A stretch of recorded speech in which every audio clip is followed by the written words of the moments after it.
ఒకసారి ఫినిష్ చేసేస్తాను సార్. బేసికల్గా మా సినిమా ఫస్ట్ 1-2-3 డేస్ కలెక్షన్స్ మీద డిపెండ్ అయ్యే సినిమా కాదని నేను నమ్ముతున్నాను సార్.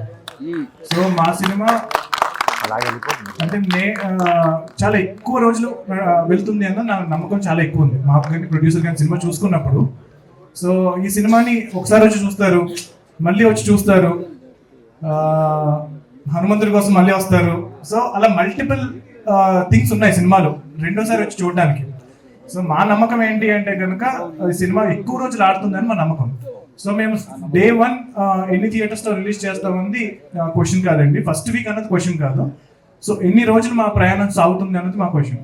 సో మా నమ్మకం మేము హనుమంతుడిలాగా చాలా చిన్నగా మొదలవచ్చు, బట్ హనుమంతుడు ఎలాగైతే ఎంత పెద్ద ఆయన అవ్వగలరో మా సినిమా కూడా ఆ రేంజ్కి వెళ్తుందని నమ్ముతున్నాం.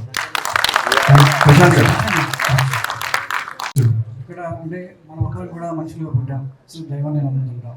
అందరికంటే మించి సంకల్ప బలం గొప్పదనేది ఆ సంకల్పంతో మీరు తీసిన సినిమా, మీ ట్రైలర్లో, మీ ఎఫర్ట్లో అంతా కనబడుతుంది.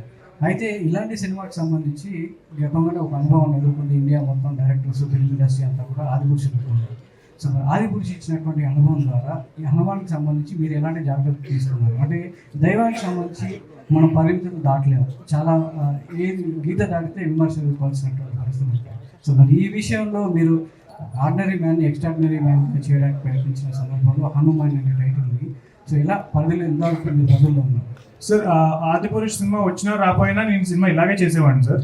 సో నా ఎఫర్ట్ అలాగే ఉంటుంది ఎప్పుడూ.